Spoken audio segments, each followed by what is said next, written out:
શરૂ કરીએ. મિત્રો, કોરોના વાયરસ COVID-19 ના પગલે આપણા અર્થતંત્રને મોટા પાયે અસર થઈ છે.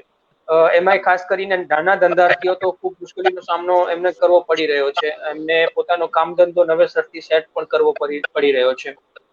પોતાનું રોજગાર ઊભું કરવા માટે આવામાં જો કોઈ લોન પ્રાપ્ત થાય તો ખૂબ જ એમને રાહત મળી શકે છે. તો આ વિશે સરકારની પણ કેટલીક યોજનાઓ પહેલેથી અવેલેબલ પણ હતી અને નવી આ સંજોગોમાં COVID-19ની સિચ્યુએશનમાં કેટલીક નવી સરકારની યોજનાઓ પણ આ વિશે આવી છે. તો આ વિશે વાતચીત કરવા માટે હું શ્રી જયરાજ રાઠોડ સર પાસે જઈશ, અને જેઓ બરોડા ગુજરાત ગ્રામીણ બેંક ભુજ કચ્છ શાખાના રિજનલ મેનેજર છે. સર, મારો પહેલો પ્રશ્ન આપને એ છે કે ધંધાકીય ક્ષેત્રે પ્રાપ્ત થતી બેંક લોન વિશે આપ પહેલા એ માહિતી આપણે બેઝિક માહિતી આપીએ, પછી એના વિશે આપણે આગળ ડિટેલમાં ચર્ચા કરીએ.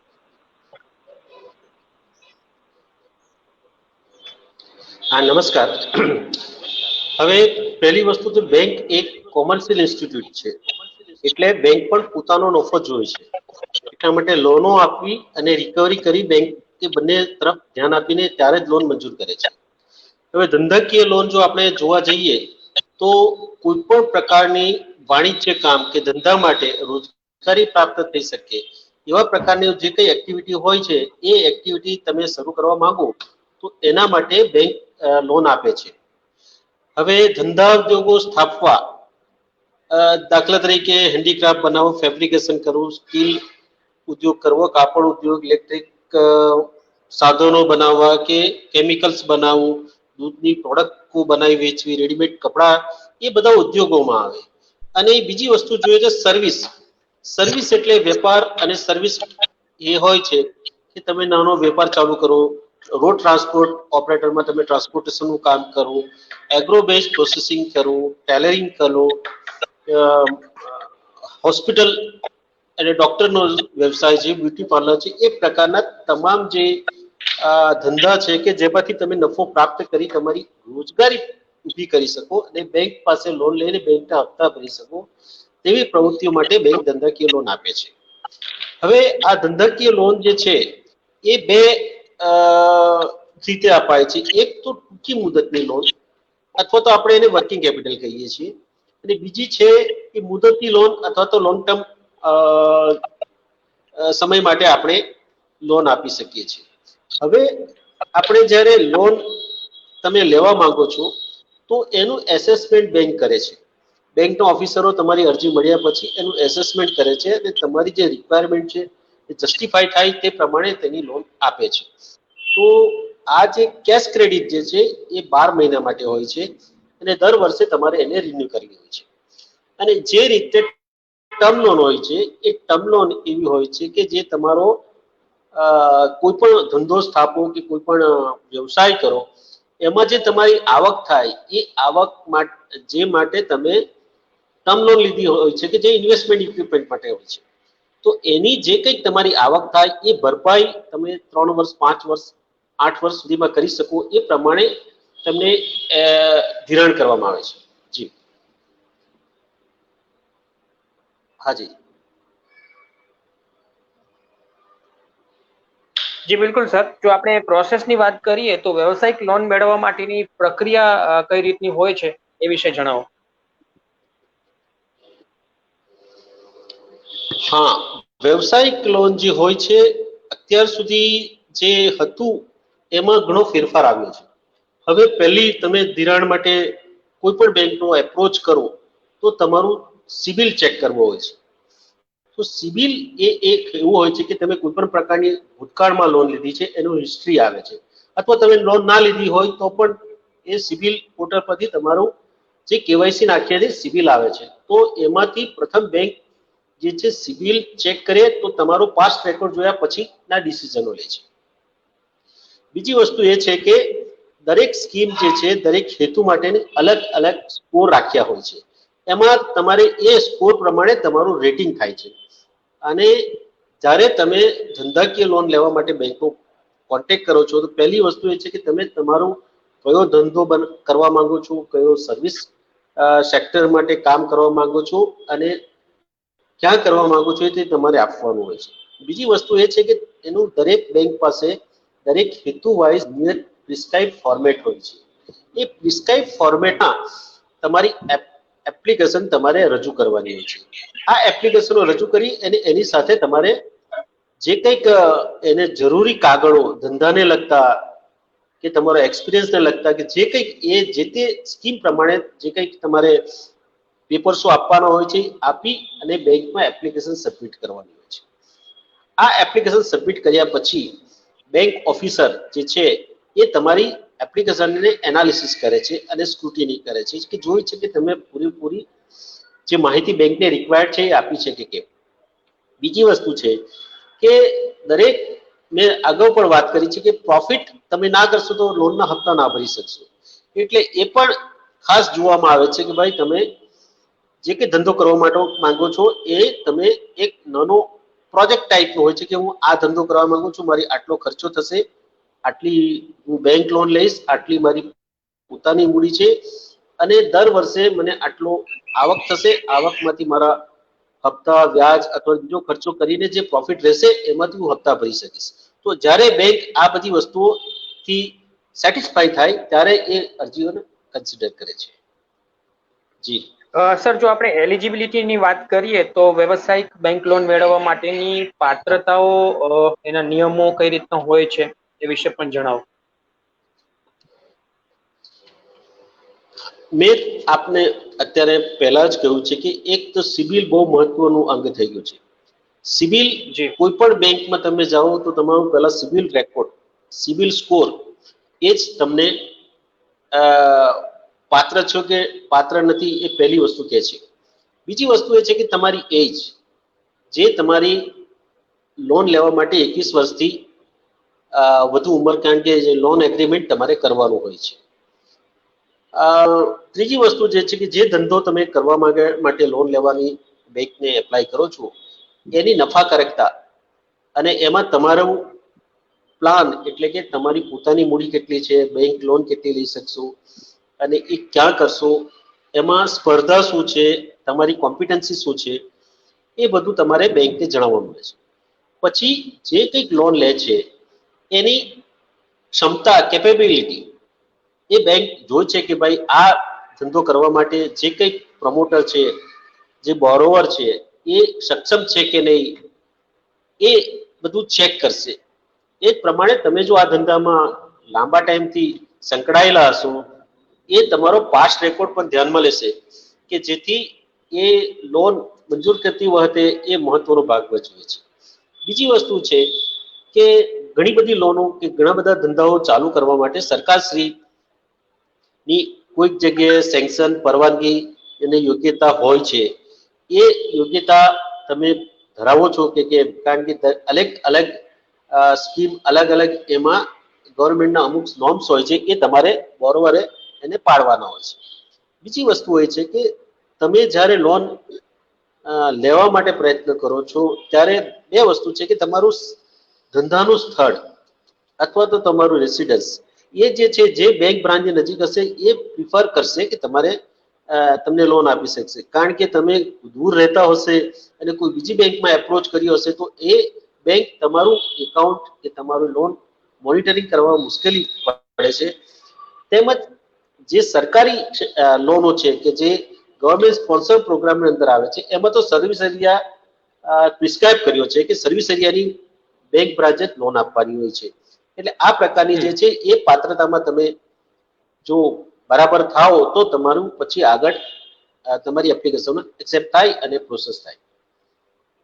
જી બિલકુલ. અને સર, વિવિધ વ્યવસાયિક બેંક લોન અંગેની જે યોજનાઓ, જે સ્કીમ્સ અવેલેબલ છે એ વિશે પણ જણાવો.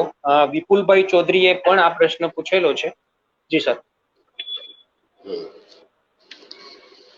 હવે વિવિધ, મેં અગાઉ પણ કહ્યું છે કે આપણે બેંક લોન એક જે છે એ ધંધા ઉદ્યોગો સ્થાપવા માટે આપે છે. બીજી લોનો જે છે તમે સેવા એટલે સર્વિસ સેક્ટર માટે છે અને બીજું વેપાર માટે છે.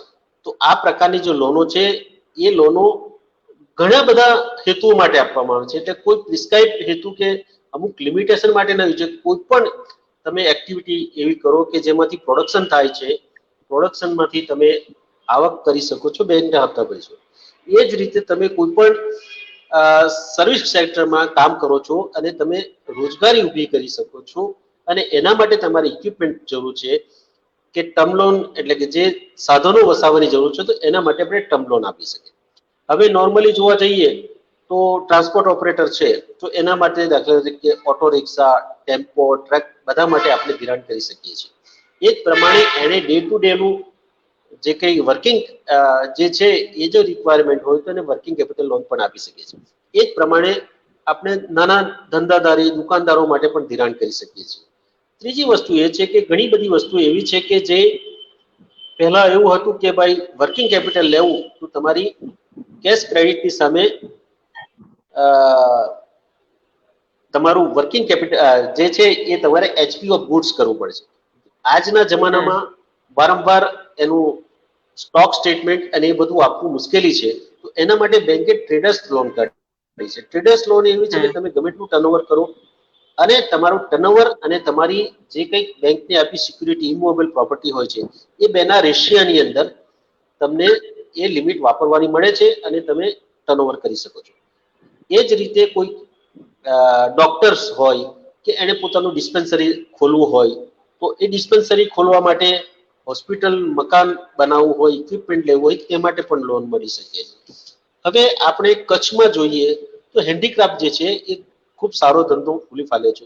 તો એ હેન્ડીક્રાફ્ટ ધંધા માટે તમે કોઈ મશીનરી મેળવવા માંગતા હો તો એના માટે પણ ટર્મ લોન મળી શકે છે. અથવા તો તમારી મશીનરી છે અને તમે માલ સામાન કાચો લાવો છો એ રિપેર કરીને પાછો આપો છો એના માટે જે તમને મૂડીની રિક્વાયરમેન્ટ છે કે જે કે ફંડ જોઈએ છે એ તમારી પાસે પૂરતા પ્રમાણમાં ફંડ ના હોય તો એના માટે પણ બેંક વર્કિંગ કેપિટલ આપી શકે છે.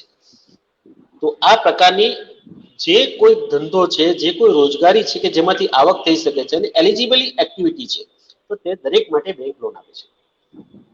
બિલકુલ. સર, બેંક લોનની ભરપાઈ કરવા અંગેની માહિતી અને એના વ્યાજ વિશેની માહિતી ને એ વિશેના પ્રશ્નો માટે હું આપની પાસે આવું એ પહેલા હું દિનેશભાઈ પરમાર પાસે જઈશ, જેઓ સ્વરોજગારી લોન વિશેની બાબતમાં કંઈક ઉમેરવા માંગે છે. અને એના પછી હું દુષ્યંતસિંહ રાણાભાઈ પાસે પણ જઈશ, જેઓ COVID-19 ને લગતે જે સરકારી યોજનાઓ સરકારી જે યોજના આવી છે લોન માટેની એ વિષয়ে જણાવશે. પણ પહેલા હું દિનેશભાઈ પાસે જઈશ. જી દિનેશભાઈ. નમસ્કાર મિત્રો. ખાસ કરીને જે છે ઉમેદવારો એમના પ્રશ્નો છે કે સ્વરોજગાર માટેની યોજનાઓ કઈ છે. તો સ્વરોજગાર માટેની 3 યોજનાઓ છે ખાસ કરીને. એક તો છે નાના પાયા માટેની યોજનાઓ, એક છે MSME માટેની યોજનાઓ અને એક છે એ મોટા ઉદ્યોગો માટેની યોજનાઓ. જો નાના પાયે એટલે કે તમે તમારા ઘરે જ પોતાની રોજગારી ઊભી કરવા માંગો છો, પોતાનું નાણાકીય સાહસ કરીને. ખાસ કરીને અહીંયા કચ્છમાં આપણે જોઈએ તો રોજગારીના ક્ષેત્રે જોઈએ તો ભરત ગૂંથણ છે, નાના નાના જે કંઈ છે પશુપાલન છે, એ જ રીતે જોવા જઈએ તો પોતાનો બાગાયતી પાકની જે છે તો એમાં ખાસ કરીને માનવ સાધન કલ્યાણ યોજના છે, માનવ કલ્યાણ યોજના, એ ખાસ ઉપયોગી નીવડી શકે કે એમાં જે છે બીપીએલ પરિવાર જેનો 0 થી 16 નો સ્કોર છે એ ગ્રામ પંચાયતમાં જઈને તમે તમારું બીપીએલ માં નક્કી કરી શકો છો. ત્યાં છે એ લોકોની ગ્રામ્ય ક્ષેત્રે એટલે કે બીપીએલ પરિવારોના જે સભ્યો છે એમની ગ્રામ્ય ક્ષેત્રે 1,20,000 રૂપિયા સુધીની આવક મર્યાદા હોય એટલે કે એનાથી નીચી હોય અને શહેરી ક્ષેત્રે 1,50,000 એટલે કે 1.5 લાખ રૂપિયા સુધીથી નીચેની આવક મર્યાદા ધરાવતા હોય આવા લોકોને સાધન સહાયની હોય છે. કુંભારી કામ કરતા હોય, સુથારી કામ કરતા હોય, દરજી કામ કરતા હોય અથવા તો પોતાની ખેતી જે છે ખેતમાં ખેતમજૂરી તરીકે કરતા હોય અને એમને પોતાની નાનકડી ઘંટી નાખવી છે કે નાનકડો કોઈ વ્યવસાય ચાલુ કરવો છે તો એમને જિલ્લા ઉદ્યોગ કેન્દ્ર તરફથી આ લોન માનવ સાધન કલ્યાણ યોજના છે એનો લાભ મળતો હોય છે.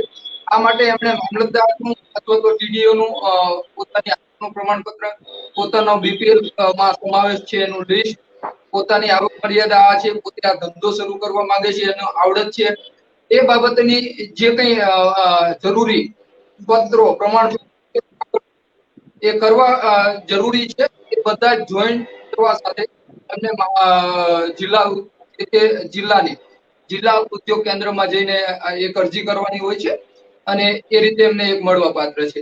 બીજી એક એવી જ યોજના છે, મેં કીધું ને કે MSME એટલે કે મીડિયમ અને સ્મોલ પ્રકારના જે વ્યવસાયો છે કે જેમાં 1 લાખથી લઈને 10 લાખ રૂપિયા સુધીની નાણાકીય જરૂરિયાતો રહેતી હોય છે, નાણાકીય જરૂરિયાતો પડતી હોય છે.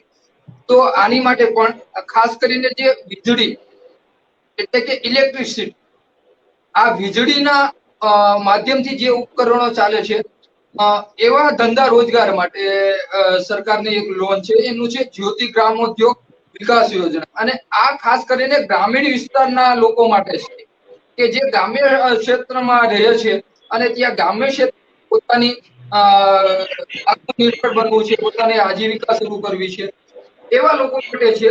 અને એમને જે છે એ વીજળીથી ચાલતા સાધનો જે છે, મેં કહ્યું ને કે દળવાની ઘંટી નાખવી, બરોબર છે, જે ચાકડાઓ છે એમાં આધુનિકીકરણ લાવવું, કુંભારી કામ કરતા હોય તો, સુથારી કામ કરતા હોય તો એમને ઇલેક્ટ્રિક બેન્સો છે, એમના ઇલેક્ટ્રિક જે ઉપકરણો ઇન ધ સેન્સ કે જે ક્ષેત્રમાં પોતાની રોજગારી એ લોકો ઊભી કરવા માંગે છે, વિકાસ કરવા માંગે છે, એમાં જે ઇલેક્ટ્રિક સાધનોનો, ઇલેક્ટ્રિક મશીનોનો ઉપયોગ હોય એમ માટે આ જ્યોતિ ગ્રામોદ્યોગ વિકાસ યોજના ખાસ કરીને ગ્રામ્ય ક્ષેત્ર માટે છે.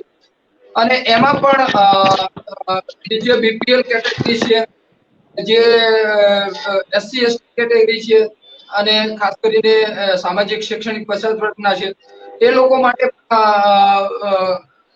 જુદી જુદી સબસિડી મળવા પાત્ર છે.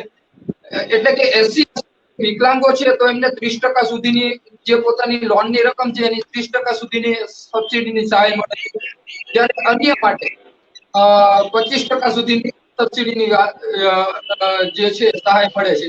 પણ આ માત્ર ને માત્ર 10 લાખ કે તેથી ઓછી ઓછી મૂડી રોકાણ હોય ત્યારે, એટલે કે એમની લોન 10 લાખ થી ઓછી હોય ત્યારે જ એમને, જો 10 લાખ થી વધુ એટલે કે 10 લાખ થી 25 લાખ સુધી માત્ર ગ્રામ્ય વિસ્તાર માટે, ફરીથી હું પોઈન્ટ નોટેટ કરું છું, માત્ર ગ્રામ્ય વિસ્તાર માટે આ લોન છે.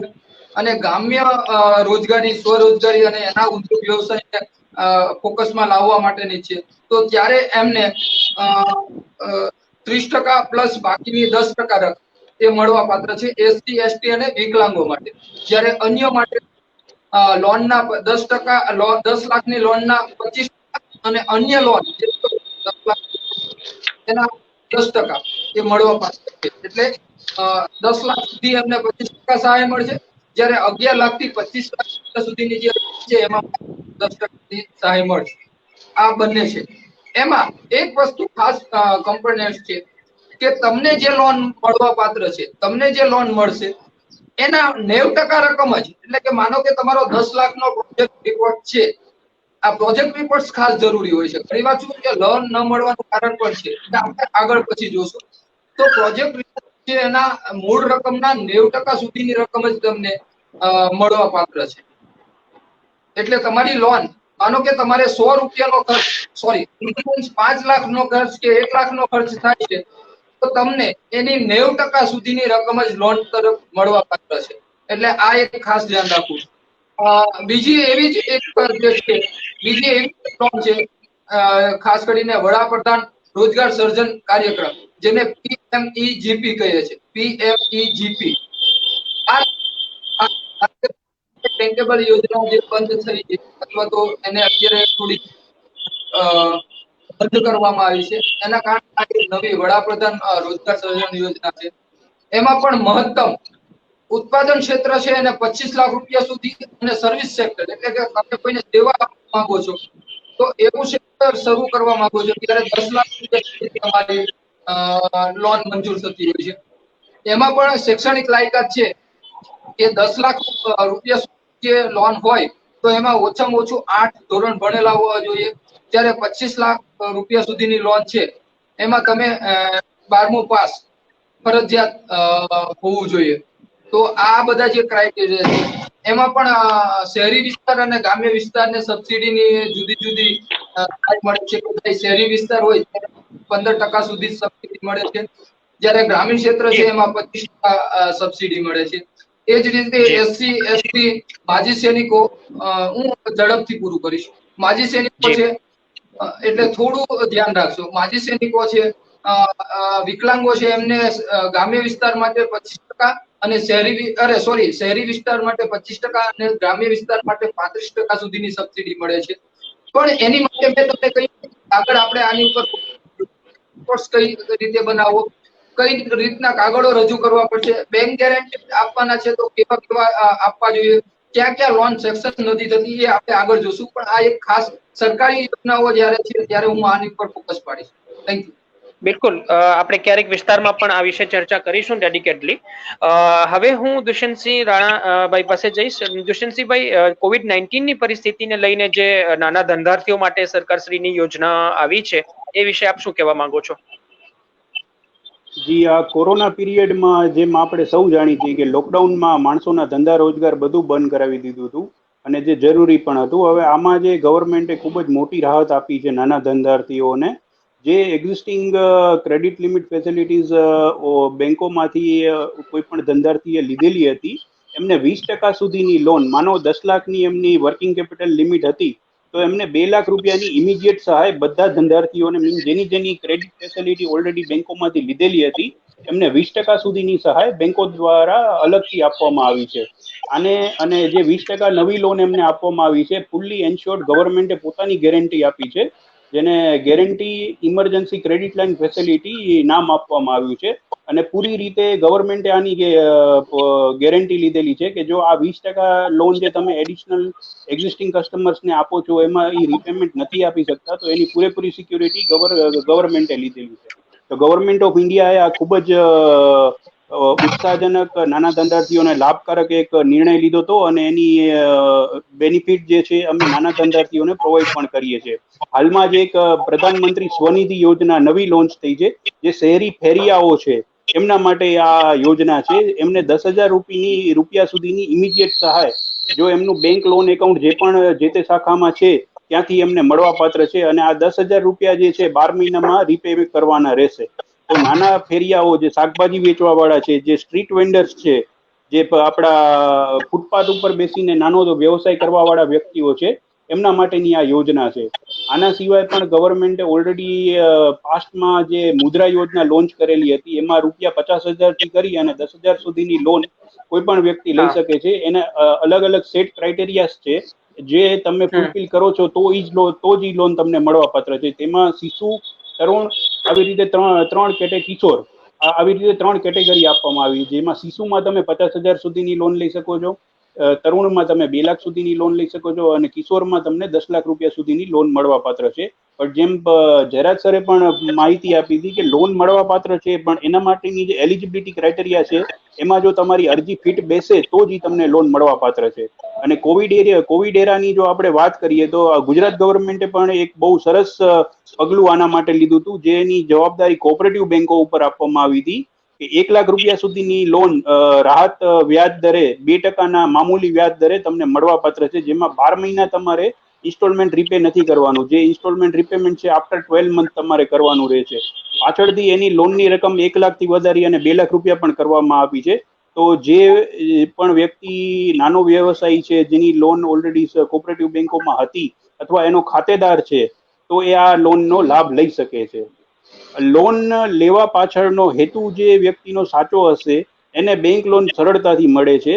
જે આપણે વસ્તુ વિચારીએ છીએ કે આટલી બધી લોનની માહિતી અમને આપવામાં આવે છે પણ બેંક લોન અમને મળતી નથી, તો એનું પાછળનું રીઝન પણ છે કે જ્યારે કોઈ પણ વ્યક્તિને લોન આપવામાં આવે છે તો એ રીપે થશે કે નહીં, એની કેલ્ક્યુલેશનની જવાબદારી પણ બેંકો ઉપર જ રહેલી છે. જયરાજ સરે બહુ વિગતવાર આની માહિતી આપી હતી, હું બહુ સમય નહીં લઉં આના માટે.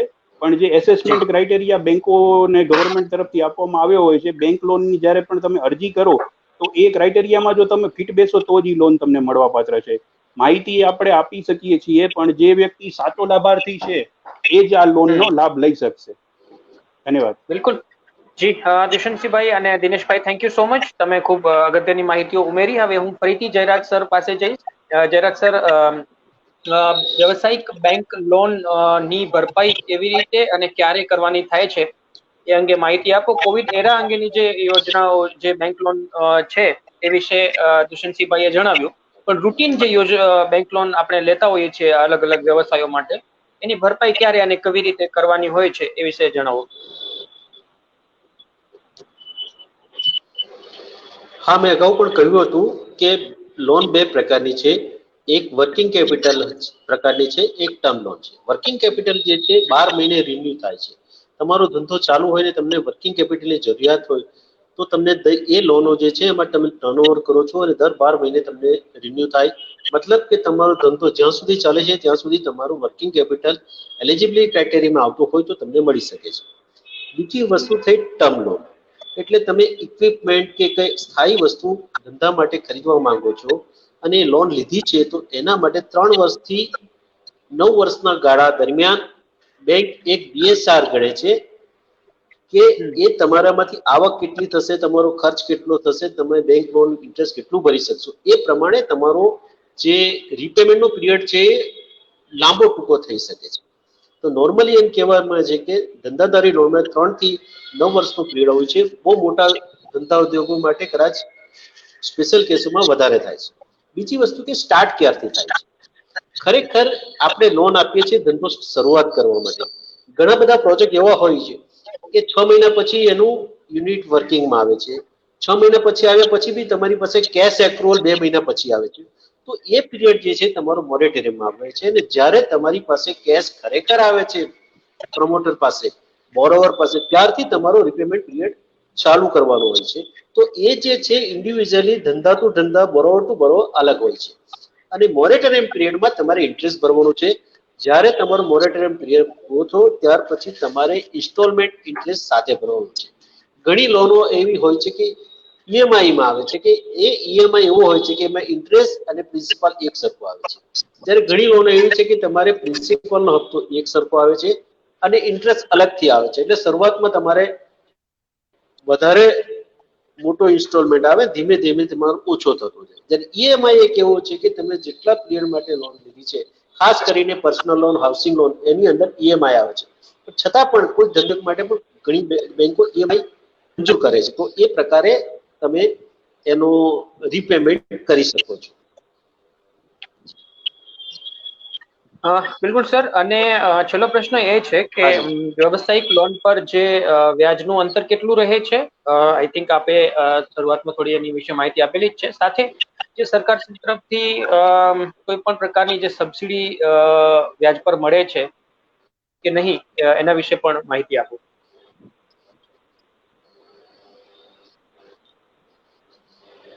હા, જરૂર. હવે જે લોનો છે એ લોનો પર વ્યાજ મેં અગાઉ પણ કહ્યું હતું કે તમારી ક્રેડિટેબિલિટી સારી હશે તો તમને ઓછા વ્યાજના દરે મળશે. હું વ્યવસાયિક લોનથી ખસીને એક હાઉસિંગ લોન પર આવું છું. હાઉસિંગ લોનમાં તમને 7.40, 7.65 થી માંડીને 9% સુધી મળે છે. જો તમારો સિવિલ સ્કોર બહુ સારો હશે તો તમને ફર્સ્ટ સ્ટેપમાં મળશે. એ જ પ્રમાણે વ્યવસાયિક લોનોમાં પણ તમારો સિવિલ સ્કોર અને તમારું રેટિંગ એ બંને વસ્તુને ક્લબ કરવામાં આવે છે. તો તમારો વ્યાજનો દર 9% થી 11.5, 12% સુધી જઈ શકે છે.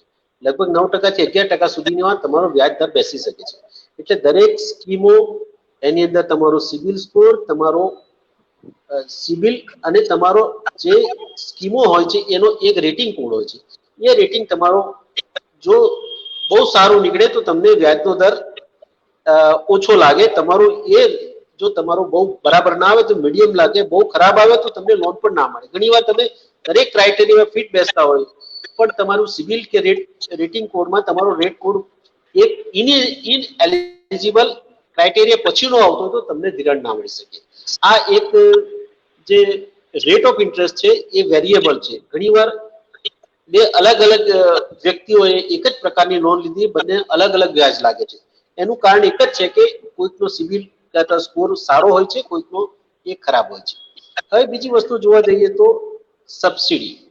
સબસિડી બેંકનો વિષય નથી, સબસિડી સરકાર આપે છે. એટલે બેંકો જે છે એ ધિરાણ આપે છે અને એ જે કઈ સબસિડીના ક્રાઇટેરિયામાં બોરોવર બેસતો હોય એના માટે બેંક ક્લેમ કરે છે. હવે અત્યાર સુધી બેંકેબલ જે DIC દ્વારા હતી એ સ્કીમ બંધ થઈ ગઈ છે અને હવે PMEGP-માં આપણે કરીએ છીએ અને દિનેશભાઈ સાહેબે જે કહ્યું છે એ PMEGP-ની વિસ્તૃત માહિતી આપી છે કે એમાં પ્રિન્સિપલ એમાઉન્ટ પર સબસિડી મળે છે અને કયા કયા ક્રાઇટેરિયા, કેટલી આવક પ્રમાણે અને કઈ કેટેગરી માટે કેટલી આવે છે. બીજી એક આવે છે કે ક્રેડિટ લિંક કેપિટલ સબસિડી. એ નાબાર્ડ પણ એક એવું છે કે તમે કોઈક ટેકનોલોજી અપગ્રેડેશન માટે કંઈક એ કરો છો, એના માટે લોન લો છો, એના માટે તમને વ્યાજ સહાય મળે છે. અને જે રીતે જોવા જઈએ તો કચ્છમાં જોઈએ તો તમે એનિમલી હસબન્ડરી કે મિલ્ક પ્રોડક્શન માટે, મિલ્ક પ્રોડક્શન વ્યવસાયને પણ નોન ફાર્મ સેક્ટરમાં ગણેલો છે. તો અત્યારે ડેરી ઉદ્યોગ માટે પણ તમે ધિરાણ લઈ શકો છો. ડેરીમાંથી તમે ડેરી પ્રોડક્ટ બનાવો, દૂધમાંથી, મિલ્કમાંથી ડેરી પ્રોડક્ટ બનાવવામાં પણ ધિરાણ મળી શકે છે. અને આમાં પણ તમને સરકાર, ગુજરાત સરકાર દ્વારા સહાય આપી શકે છે. હવે બેંકનો પ્રશ્ન લઈએ તો બેંક ધિરાણ માટેની દરેક પ્રવૃત્તિઓ, દરેક એનાલિસિસ અને એ બધું કરે છે. પણ સબસિડીનો ક્રાઇટેરિયા જે છે એ રાજ્ય સરકાર અથવા કેન્દ્ર સરકારના જે કંઈ ક્રાઇટેરિયા અંદર બેસતો હોય તો એ પ્રમાણે એને સબસિડી મળવા પાત્ર છે. રહી વાત ક્લેમનો, તો સબસિડીનો ક્લેમ બેંકે કરવાનો હોય છે અને બેંકે ક્લેમ કર્યા પછી ને સબસિડી મળે છે. અત્યાર સુધી એવું હતું કે જ્યારે સબસિડી ક્લેમ કરીએ છીએ તો ત્યારે બેંકને નાણાં મળે છે અને બેંક પછી ખાતામાં. હવેથી તો સરકારે પણ કેવાયસી પ્રમાણે આધાર કાર્ડ લિંક ઘણી સબસિડીઓ એ કરી છે કે જેથી તમને ડાયરેક્ટ જ તમારા ખાતામાં સીધી જમા થઈ જાય છે. એટલે તમારે વચ્ચેના માણસોનો કોઈ સંપર્ક કરવાનો રહેતો નથી. તો આ રહી સબસિડીની માહિતી. અને મેં વ્યાજ દર માટે તો અગાઉ કહ્યું જ છે કે વ્યાજ દર જે છે એ વ્યવસાયિક લોનો માટે, જો હાઉસિંગ લોન અને એના માટે પ્રિસ્ક્રાઇબ છે, પણ વ્યવસાયિક લોનો માટે જે છે એ વેરિએશન રહેશે જ. કારણ કે તમારા સ્કોરમાં કેટલા માર્ક, સ્કોર કેટલા આવે છે જે તેનું મોડેલના, અને તમારો સિવિલ સ્કોર શું છે, આ બધું જે કર્યા પછી તમારી ધિરાણ અને ધિરાણ પર વ્યાજ નક્કી થાય છે. Thank you. Thank you so much Jayraj Rathod સાહેબ. આપે આ સેશનમાં સ્વરોજગારી લોન મેળવવા વિશેની ખૂબ સુંદર અને ઉપયોગી માહિતી આપી. હવે આપણા ઘણા બધા મિત્રોના પ્રશ્નો આવ્યા છે કમેન્ટ બોક્સમાં. સૌ પહેલા આપણે સ્વરોજગારી લોન મેળવવા વિશે જે અત્યારે કરંટ સેશન આપણું જસ્ટ જે પૂરું થવા જઈ રહ્યું છે, બીજો ભાગ, એના વિશેના જ આપણે પહેલા પ્રશ્ન લઈ લઈએ, પછી આપણે ઓવરઓલ બધા પ્રશ્નો જે લઈ લઈશું. ટીચર સાજિદ નારેજાભાઈ પૂછી રહ્યા છે, સર પ્રાઇવેટ સ્કૂલ ઓપન કરવા માટે લોન મળે? હું રાઠોડ સાહેબ પાસે ફરીથી જઈશ. રાઠોડ સાહેબ, આ વિશે આપ શું રિસ્પોન્ડ કરવા માંગશો?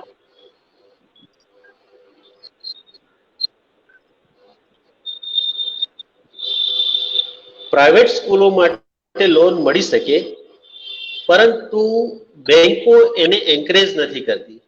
કારણ કે જ્યારે ડિફોલ્ટ કરે છે ત્યારે એક સંસ્થા અથવા તો જેમાં સ્ટુડન્ટ્સો ભણતા હોય એ સંસ્થા બંધ કરવાનો કે અથવા તો એની પ્રોપર્ટી એટેચ કરવાનો સમય આવે એ માટે બેંક મુશ્કેલી અનુભવે છે. એટલે પ્રાઇવેટ સ્કૂલો માટે લોન તો મળી શકે છે, પણ મોટા ભાગે બેંકો એને કન્સિડર નથી કરતી. જી શબીરભાઈ, નેક્સ્ટ ક્વેશ્ચન. નેક્સ્ટ ક્વેશ્ચન એવું છે કે કોમેન્ટ બોક્સમાં ઘણી બધી માહિતી એમણે મૂકી છે. મનજીભાઈ મહેશ્વરી, મનજીભાઈ મહેશ્વરીએ 4-5 પ્રશ્નો પૂછેલા છે. આઈ થિંક એમના બધા પ્રશ્નો આપણે વન બાય વન લઈ લઈએ. જી જી, હું એમના ક્વેશ્ચન રિફ્લેક્ટ કરી રહ્યો છું સ્ક્રીન ઉપર.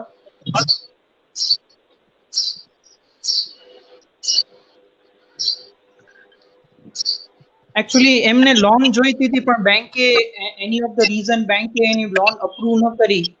તો ઈ એમ કહેવા માંગે છે કે ભાઈ મેં મારી પાસ્ટની લોન પણ બધી ભરપાઈ કરી દીધી છે, બધું ઓકે છે, છતાંય મને બેંક લોન આપતી નથી. તો એનું શું કારણ સિવિલ હોઈ સ્કોર શકે? પણ 800 થી ઉપર છે એવું લખેલું છે. હા, યસ. તો આના વિશે ના, આપણે પણ જ્યારે એમણે બેંકનો સંપર્ક કર્યો હોય અને બેંક ના, જી પ્લીઝ સર. હા, બેંકનો સંપર્ક કર્યો હોય અને બેંકે ડિનાય કર્યું હોય કે તમને લોન ના મળી શકે, એના રીઝન કંઈક આપ્યા હશે. તો એ રીઝન નું એનાલિસિસ કર્યા પછી જ ખબર પડે કે એ રીઝન ખરેખર સાચા છે કે ખોટા છે. એ જરૂરી છે અને એ બેંક લેવલનો પ્રશ્ન લાગે છે. આપણે આ પ્રોગ્રામમાં એનો આન્સર પર્ટિક્યુલર ના આપી શકીએ કે ભાઈ આ કારણથી લોન નથી મળતી, બધું ઓકે છે છતાંય પણ, કારણ કે લોન ના કન્સિડરેશનમાં ઘણા એવા માઇક્રો પેરામીટર્સ હોય છે, નાની નાની બાબતો હોય છે કે જેનામાં આપણે એલિજિબલ ન થઈએ તો આપણને એવું લાગે કે ભાઈ આપણે એલિજિબલ છીએ, પણ ખરેખર એ ક્રાઇટેરિયામાં આપણે મેચ ન બેસતા હોઈએ. તો જે બેંક પાસેથી એમણે અપ્રોચ કર્યો છે એ બેંક જ એમને વ્યવસ્થિત સમજાવી શકે ભાઈ આ એક એવો નાનો પરિબળ છે જેના કારણે અમે તમને લોન નથી આપી શકતા, તો એવું કદાચ હોઈ શકે એમ. અને બેંક શું રીઝન આપે છે એ એમણે મેન્શન નથી એ કર્યું, પણ નહીં તો છે. કદાચ આપણે એ વિશે એમને ગાઈડ કરી શકત. જી અશરફભાઈ, હું હા, આમાં અને થોડું બીજી વસ્તુ કે હું જી ઘણીવાર બેંકો, હા કરો કરો પછી હું વાત જી કરું. જી જી જી રાઠોડ સર, જી રાઠોડ સર પ્લીઝ આપ કહો, પછી આપણે દિનેશભાઈ પાસે જઈએ. હા હા, ઘણીવાર એવું થાય છે કે બેંકને લોન એપ્લિકેશનો મળે છે, એનું એનાલિસિસ કરે છે, એનો ઇન્સ્પેક્શન રિપોર્ટ એટલે સ્પોટ ઇન્સ્પેક્શન કરે છે, બોરોવરની ફેમિલી માહિતીને બધું લે છે, અને ત્યાર પછી ઘણા એવા કારણો હોય છે જે ડિસ્ક્લોઝ ના થઈ શકે એવું હોય છે, કારણ કે આ જે લોનનું ડિસિઝન છે બેંકનું પોતાનું ડિસિઝન છે, અને એના પર કોઈ પણ વ્યક્તિ એવું ના કહી શકે કે મને મળવી જ જોઈએ, અથવા તો કોઈ ઓથોરિટી પણ ના કહી શકે, કારણ કે ત્યાર પછી એમાં વસૂલાત લાવવાની અને એ બધી જે જવાબદારી છે બેંકની પણ છે. તો ઘણીવાર એવું થાય કે એવા કારણો હોય છે જે બેંક ડિસ્ક્લોઝ નથી કરી શકતી, તો એમાં ઘણીવાર આ વસ્તુ હોય છે કે ભાઈ ના મળે પણ કોઈ અનનોન રીઝન હોઈ શકે. ઓકે, એના જી પછી દિનેશભાઈ. નેક્સ્ટ ક્વેશ્ચન ખાસ આપણે કરીને લઈએ. જ્યારે અમે સરકારી જે કમિટી છે, જેમાં ખાસ કરીને મેં કહ્યું કે જિલ્લા ઉદ્યોગ કેન્દ્ર તરફથી જે પણ લોન મળે છે, તો એ સ્વનિર્ભર યોજનામાં અમારે જે આ લોનિંગની જે પ્રોસેસ કરવાની હોય છે, ત્યારે અમારા ધ્યાનમાં આવ્યું છે મોસ્ટ ઓફલી કે ઘણીવાર જે મેં કહ્યું ને કે project reports is very important for the loaning section. મેં કહ્યું ને કે ઘણીવાર જે લોકો પ્રોજેક્ટ રિપોર્ટ્સ બનાવે છે, જે પ્રોજેક્ટ રિપોર્ટ્સ બનાવ્યો હોય, માનો કે મેં 5 લાખ રૂપિયાનો પ્રોજેક્ટ રિપોર્ટ્સ બનાવ્યો છે, પણ ખરેખર એ વ્યવસાય માટે, એ ધંધાને અપડેટ કરવા માટે કે એના વિકાસ માટે માત્ર 3 લાખ રૂપિયાની જ મૂડીની જરૂર હોય છે, અથવા તો 2 લાખ રૂપિયાની જ મૂડીની જરૂર હોય છે. જ્યારે હું 5 લાખ રૂપિયા સુધીનો પ્રોજેક્ટ રિપોર્ટ્સ બનાવીને લઈ ગયો હોઉં છું, તો આવા જે કારણો છે એના કારણે રિફ્યુઝ થતી હોય છે લોનિંગ. બીજું મેન વસ્તુ ઓકે. મેન વસ્તુ એ છે કે જે ડોક્યુમેન્ટ્સ પ્રોપર વે થી આપવાના હોય, એમણે એક ધ્યાન, મને ખાસ ધ્યાન આવ્યું કે એમણે બધી જ લોનો ભરી દીધી છે, એમનો સિબિલ 800 છે. કહેવાનું એમ કે જે લોન્સ એમણે લીધી હશે, ક્યાંક ને ક્યાંક જો હપ્તામાં ગેપ રહી ગઈ હશે, અથવા તો સમયસર હપ્તા નહીં ચૂકવ્યા હોય, તો આ પણ કારણો હોય છે, કારણ કે ઘણી બધી વાર આવી કારણોસર પણ બેંક રિફ્યુઝ કરતી હોય છે લોન. તો આ મેન બાબતો છે, પ્રોજેક્ટ ડોક્યુમેન્ટ્સ અને ગેરંટેડ. આ 3 બાબતો ઓકે હોય છે તો મોસ્ટ ઓફલી અમે જોયું છે કે બેંક રિફ્યુઝ નથી કરતી. ઓકે, આપણે ઝડપથી પતાવીએ, ઘણા પ્રશ્નો છે. જી શબીરભાઈ, આપ નેક્સ્ટ ક્વેશ્ચન જીગરભાઈ ગરવાનો લઈ રહ્યા હતા.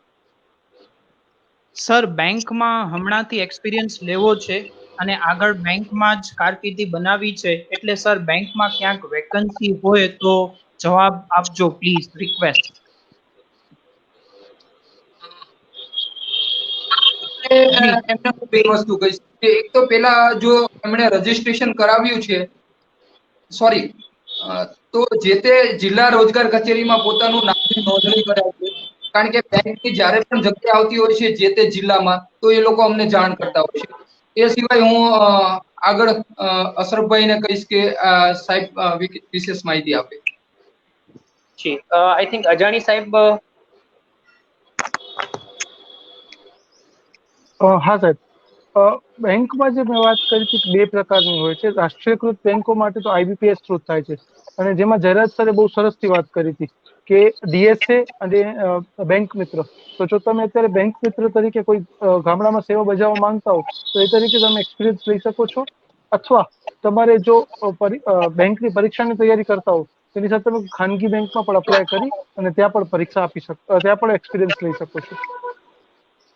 ઓકે, જી શબીરભાઈ, નેક્સ્ટ ક્વેશ્ચન. અશરફભાઈ, હા, આપણા ઓલમોસ્ટ ક્વેશ્ચન કવર થઈ ગયા છે. કોમેન્ટ બોક્સમાંથી. આઈ થિંક સ્વરોજગારી લોન વિશેના થઈ ગયા છે, પણ આપણે જે બાકીના કોઈ ક્વેશ્ચન હોય બેન્કિંગ સેક્ટરની જોબ વિશેના કે એજ્યુકેશન લોન વિશેના, તો એ આપણે હવે બધા લઈ લઈએ છેલ્લે. કેટલાક વોટ્સએપમાં પણ પ્રશ્નો આવ્યા છે.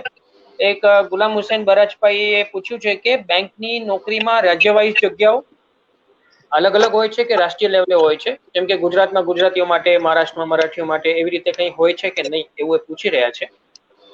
આપણે આઈ થિંક સ્મિત અજાણી સાહેબને જ પૂછીએ આ પ્રશ્ન. ક્લાર્ક લેવલે જે મેં વાત કરી, ક્લાર્ક લેવલે દરેક રાજ્યની અલગ અલગ પોસ્ટિંગ હોય છે, અલગ અલગ જગ્યાઓ હોય છે, અને એ પ્રમાણે જ ભરતી પર થાય છે. જેમ કે તમે ગુજરાત કેડરમાં પરીક્ષા આપો, તમને ગુજરાત કેડર પર પોસ્ટિંગ મળે છે ને ગુજરાત પર તમારી ટ્રાન્સફરેબલ જોબ છે. ત્યારે ઓફિસર લેવલે નેશનલાઇઝ હોય છે, અને ભારત આખા દેશમાં એક જ મેરિટ લિસ્ટ પડે છે, અને એ પ્રમાણે તમારું પોસ્ટિંગ ક્યાં પર થઈ શકે છે. બરાબર. અને એના સિવાય સબીરભાઈ, આપના માટે એક ક્વેશ્ચન છે. બોલી મોઇન સલાયા માંડવીથી પૂછી રહ્યા છે કે એક્સટર્નલ કોલેજ કેવી રીતે કરવી. હાલ એક્સટર્નલ કોલેજનું એવું છે કે કચ્છ યુનિવર્સિટીએ પોતાના એક્સટર્નલ કોર્सेस બંધ કર્યા છે, એટલે એફવાય માં એક્સટર્નલ કચ્છ યુનિવર્સિટીથી કરવું હાલ પોસિબલ નથી. એના સિવાય આપણી પાસે ઓપ્શન રહે છે, એક છે ઇગ્નોનું. ઇગ્નોમાંથી આપણે ડિસ્ટન્સ લર્નિંગમાં એનરોલમેન્ટ થઈ શકાય છે. એના સિવાય બાબા આંબેડકર યુનિવર્સિટી છે, ત્યાં પણ આપણે એનરોલ થઈ શકીએ છીએ. તો આ બે યુનિવર્સિટીમાં તમારે એક્સટર્નલ કોર્सेसના નોટિફિકેશન જ્યારે બહાર પડે ત્યારે એના સ્ટડી સેન્ટરમાં તમારે અરજી કરવાની થાય છે, અને અરજીની સાથે ફીસ, કોર્સ સિલેક્શન બધું કર્યા પછી આપણને એમનું મટીરિયલ મળે છે, અને મટીરિયલ મળ્યા બાદ નિયત સમય એની એક્ઝામ થાય છે, અને એક્ઝામ કમ્પ્લીટ કર્યા બાદ આપણે ગ્રેજ્યુએટ કે પોસ્ટ ગ્રેજ્યુએશન કમ્પ્લીટ કરી શકીએ છીએ. જી અશરફભાઈ, ઓવર ટુ યુ. ઓકે. અને મદની મહેમાન ફ્રોમ રાજકોટ ગુજરાત એ પૂછી રહ્યા છે કે sir, is there any vacancy in banking sector? તો મદનીભાઈ, આપને કહેવા માંગીશું કે આજે આ વિષય કાર્યક્રમમાં ખૂબ ડિટેલથી ચર્ચા કરવામાં આવી છે. આશા છે કે આપને માહિતી મળી ગઈ હશે, અને સમયે સમયે આને લગતી જાહેરાતો અલગ અલગ વેબ પોર્ટલ જે છે એમનામાં પણ એના વિશેની એડવર્ટાઇઝમેન્ટ આવતી હોય છે. તો આપ એ જોતા રહેશો, અપડેટ રહેશો, તો આપને ખ્યાલ આવશે કે કઈ જગ્યાએ આમાં બેન્કિંગ સેક્ટરમાં જગ્યા ખાલી છે, તો એ વિશે આપ એપ્લાય કરી શકો છો. હવે આપણે કાર્યક્રમનો અંત તરફ જઈએ.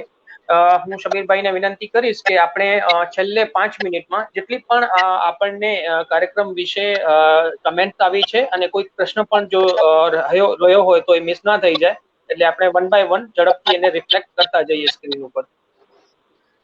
ઓકે. જી શબીરભાઈ. મંસૂરી જાહિદભાઈ કહી રહ્યા છે ગુડ જોબ. થેન્ક યુ મંસૂરીભાઈ. વિપુલ ચૌધરી કહી રહ્યા છે ગ્રેટ વેબિનાર. થેન્ક યુ વિપુલભાઈ.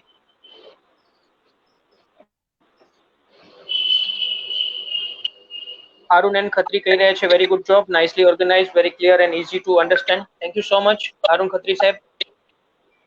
તેમણે પણ બેન્કિંગ ક્ષેત્રમાં સેવા બજાવીને નિવૃત્ત થયા છે. રાકેશભાઈ પંડ્યા કહી રહ્યા છે thank you sir. Thank you to you also રાકેશભાઈ.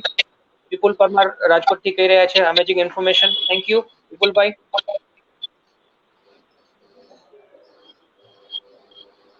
આસિફ સિપાહી કહી રહ્યા છે ગુડ ઇન્ફોર્મેશન. થેન્ક યુ આસિફભાઈ, આપે કાર્યક્રમ નિહાળ્યો. રફીકભાઈ કહી રહ્યા છે keep going keep Ahesaas. Thank you, તમારો પણ સપોર્ટ રહે છે રફીકભાઈ. યુસુફભાઈ ટાંક ગ્રેટ વર્ક, કોંગ્રેચ્યુલેશન, તેઓ મ્યુઝ સ્કૂલના પ્રિન્સિપલ છે. Thank you યુસુફભાઈ.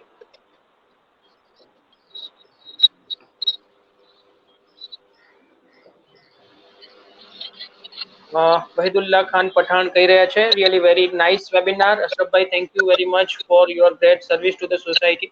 થેન્ક યુ વહીદુલ્લાભાઈ. એકચ્યુઅલી આ ટીમ વર્ક હોય છે, ખાલી અશરફભાઈ નથી એના માટે જવાબદાર. શબીરભાઈ અને અમારી આખી ટીમ એના માટે તૈયારી કરતી હોય છે, મહેનત કરતી હોય છે. અમારા આટલા એક્સપર્ટ્સ એમના વ્યસ્તતા વચ્ચે પણ સમય કાઢીને આવ્યા છે, તો આપણે બધાનો આભાર માનીએ છીએ. જેમ ફ્રૂટ્સ ગુજરાત કહી રહ્યા છે ગુડ વર્ક. થેન્ક યુ જાવેદભાઈ. ફૈઝલ મેમન કહી રહ્યા છે ગુડ ઇન્ફોર્મેશન. થેન્ક યુ ફૈઝલભાઈ. યુસુફ ખાન પઠાણ કહી રહ્યા છે good work S S foundation. Thank you યુસુફભાઈ. અશરફભાઈ લખી રહ્યા છે, great initiative by team S S of S S foundation which provide birth and guidance to student where he she want to go in their interested field to this topic also, so that SS team also cover current scenario of how local business is affected and how they can overcome by applying government various business and loan. Congratulations to all. Thank you Ashrafbhai. Actually આ જ અમારો ઉદ્દેશ્ય હતો આજના કાર્યક્રમનો, જે આપે એક મેસેજમાં સમાવી લીધું છે. પ્રમોદભાઈ ઉપાધ્યાય કહી રહ્યા છે, થેન્ક યુ, ખૂબ સરસ માહિતી. થેન્ક યુ પ્રમોદભાઈ. જી અશરફભાઈ, we have covered all the acknowledgement comments. Okay okay. અને કોઈ પ્રશ્ન બાકી નથી રહેતો ને? છેલ્લે એક આપણે એ સુનિશ્ચિત કરી લઈએ. ઓલમોસ્ટ આપણે કવર કરી લીધા છે ક્વેશ્ચન્સ. Okay okay okay. જો બધા પ્રશ્નો કવર થઈ ગયા છે તો આપણે આપણે કાર્યક્રમનો અંત તરફ જઈએ. હું આપની પાસે જ આવીશ શબીરભાઈ, કે આજના કાર્યક્રમના અંતે આપ પ્રસંગને અનુરૂપ છેલ્લે બે શબ્દો શું કહેવા માંગશો, અને આપણા જે તમામ એક્સપર્ટ્સ પોતાની વ્યસ્તતા વચ્ચે સમય કાઢીને આવ્યા, તો એમનું પણ તમે હું ઈચ્છું છું કે તમે એમનો આભાર વ્યક્ત કરો. જી શબીરભાઈ. જી જી અશરફભાઈ, આજના માટેનો જે આપણો શોર્ટ એક મેસેજ છે તમામ વ્યુઅર્સ માટે, તમામ સ્ટુડન્ટ્સ માટે, ઈ છે ડિસિપ્લિન. કે આપણે જે દિવસે ડિસિપ્લિનમાં રહેતા શીખી ગયા એ દિવસે આપણે ચોક્કસથી સફળતા પ્રાપ્ત થશે. સામાન્ય રીતે એવું બનતું હોય છે કે ભાઈ કોઈક આપણને જોઈએ છે તો શાંતિથી બેઠા રહ્યો, પણ એની જગ્યાએ આપણે કોઈ જોતું હોય કે ન જોતું હોય, આપણે એકદમ આપણા ડિસિપ્લિનમાં રહીએ, વ્યવસ્થિત ટાઈમ ટુ ટાઈમ આવી જઈએ, આપણા કામ પૂરેપૂરું ડેડિકેશન બતાડીએ, આપણને જે કામ કરવા માટે સમયગાળો આપ્યો છે એનાથી પહેલા કમ્પ્લીટ કરવાની કોશિશ કરી, આપણે ડિસિપ્લિન વેમાં કામ કરીએ તો ચોક્કસથી સફળતા મળશે. તો બી ઇન ડિસિપ્લિન એ આજનો આપણો શોર્ટ એન્ડ સ્વીટ અને બહુ ઇમ્પોર્ટન્ટ મેસેજ આપણે સૌ વ્યુઅર્સને અહીંથી આ સ્ટેજથી આપી રહ્યા છીએ. અને અંતે આપણી સાથે જોડાયેલ તમામ નિષ્ણાંતો કે જે પોતાના વ્યસ્ત શેડ્યુલમાં પણ આપણી સાથે જોડાયા, એમને બાય હાર્ટ અમે એકનોલેજ કરીએ છીએ, એપ્રિશિએટ કરીએ છીએ, અને એવી ઈચ્છા રાખીએ છીએ કે ભવિષ્યમાં પણ એ અમારી સાથે બન્યા રહેશે અને આપણને આ જ રીતે કોમ્યુનિટીને કંઈક આપવાની કોશિશ કરતા રહેશું. તો આઈ thank to all the expert, all the viewers, જે લોકોએ ડાયરેક્ટલી ઇનડાયરેક્ટલી પ્રત્યક્ષ કે પરોક્ષ રીતે આ પ્રોગ્રામમાં સહયોગ આપ્યો છે, તમામનો બાય હાર્ટ આભાર. Ashrafbhai, over to you. બિલકુલ, સૌનો ખૂબ ખૂબ આભાર. આપ બધા કાર્યક્રમમાં જોડાયા અમારી સાથે અને દરેક રીતે અમને સહયોગ અને ઉત્સાહ પૂરો પાડ્યો. અંતે હું નામ સાથે ફરી હું પણ બધા એક્સપર્ટ્સનો આભાર માનીશ, કે જયરાજ રાઠોડ સર, દિનેશભાઈ પરમાર, નીત અજાણી સર, દુષ્યંતસિંહ રાણા, યશેશભાઈ અને શબીર સર, આપ પોતે તમે બધાએ સમય ફાળવ્યો, સુંદર માર્ગદર્શન આપ્યું, એ બદલ સૌનો વ્યુઅર્સ વતી ખૂબ ખૂબ આભાર.